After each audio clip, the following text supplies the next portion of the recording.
Okay, so this video is about distractions. But before we get into that, let me show you this. It's a page from my journal, and I found this really interesting. So here's what it says. In 2020, the average person spent 147 minutes, or 2 hours and 27 minutes per day, on social media. That's 53 days out of the year. Then in 2021, the average person spent 164 minutes, or 2 hours and 44 minutes per day, on social media. That's 60 days out of the year. But then look at this. In 2022, the average person spent 120 minutes, or 2 hours per day, on social media. That's 43 days out of the year. Okay, so the trend is going down. We're spending less time on social media, which is great. But still, 43 days a year is a long time. And it got me thinking, how can we reclaim some of that time? Like, how can we spend less time on our phones? Well, I have an answer for that. And it's in this book right here, Make Time. It's written by Knapp and John Zeratsky, two ex-Google designers who literally designed Google's productivity systems.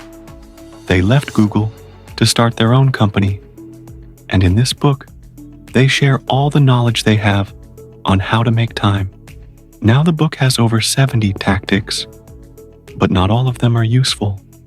So, in this video, I'll share the 8 best ones that will help you make time. Number 1, hold less stuff. Look, if your room is messy, it's hard to relax. If your email inbox is overflowing, it's hard to focus. When we own a lot of stuff, whether physical or digital, it creates stress. So, what do you do about it? You declutter. This is what I did a few months ago. I decluttered my room, but I also decluttered my email list, my app list, my desktop. And ever since then, I feel more focused. I feel better. I feel calmer. How do you declutter? There are 3 steps. First, empty everything. Get all your emails, documents, files in one place. Second, pause and reflect. Take a break and think about what you want to keep. Third, file away. Move the stuff you want to keep to its designated place. Number 2, fewer choices, more freedom. Paradoxically, when we have many choices, we actually have less freedom. It's easier to pick something and commit to it. So what do you do about it? You cut down your options. I've talked about this before, but I really recommend trying a capsule wardrobe. Cut down your clothes to just a few items that match with each other, and you'll find that you're going to be more decisive when it comes to your outfit. You won't waste time deciding what to wear every day. Another example is with food. If you only allow yourself to eat 2 meals a day, you'll save time figuring out what to eat. And you'll probably even lose weight. I don't know. That's just what happened to me. No.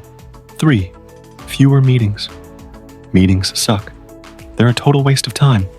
So, what do you do about it? You try these 3 tactics. First, ask why. Why do you need this meeting? Is it really necessary?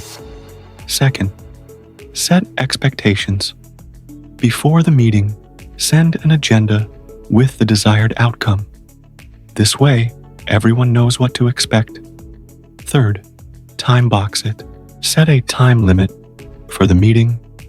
Let people know that this meeting should not exceed 30 minutes. Number 4, less scheduling. Scheduling takes up so much time. So what do you do about it? You automate.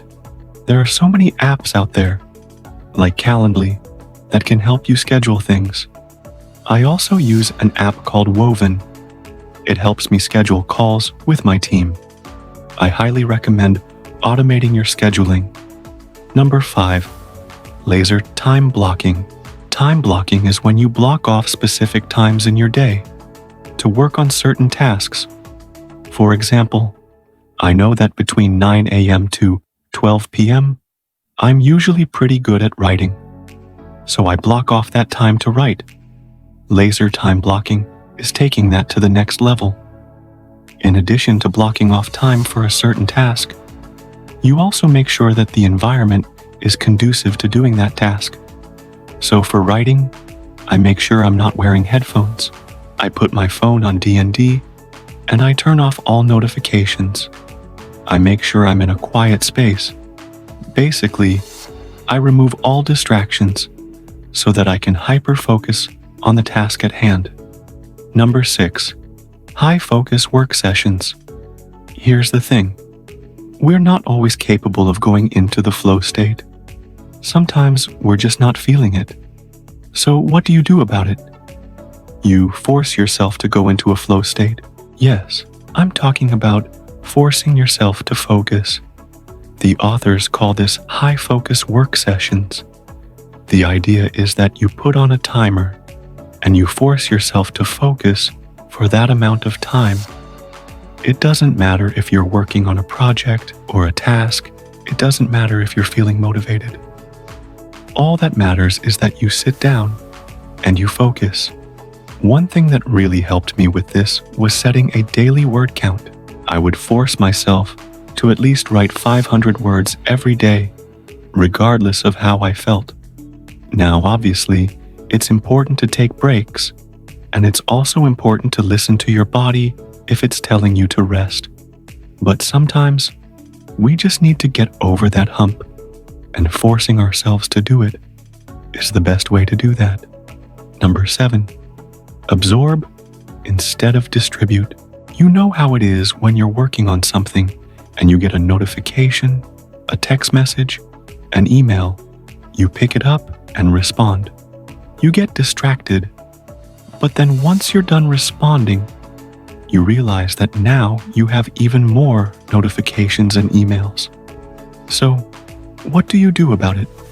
You adopt this mindset called absorb instead of distribute. Instead of responding to notifications, instead of distributing your attention across many different things, you should absorb. What does that mean? It means you take a few deep breaths and you acknowledge the distractions. Then you return back to your work. And finally, number 8, daily reset. This is a tactic that really saved me. It's basically where you end your day by reflecting on what went well, what didn't, and what could be better tomorrow. It's a habit that takes 2 minutes, but it makes a huge difference. Every night, I reflect on what went well. I jot down a few things. I write in the present tense, as if it's happening right now. For example, today I went to the gym, and I felt great afterwards. Today I finished that video, and it was a fun topic. By reflecting on what went well, I'm training my brain to pay attention to the good things in life. And yes, some days it's hard to find good things, but you gotta try, because if you don't, you're gonna default to negative things. Next, I reflect on what didn't go so well.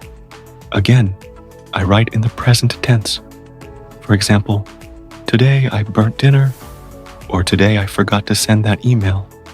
Finally, I write down one small change I can make to improve my tomorrow.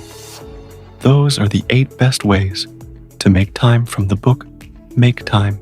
If you like this video, I highly recommend the book. It's extremely well written, very actionable. I feel like it's the best book on productivity.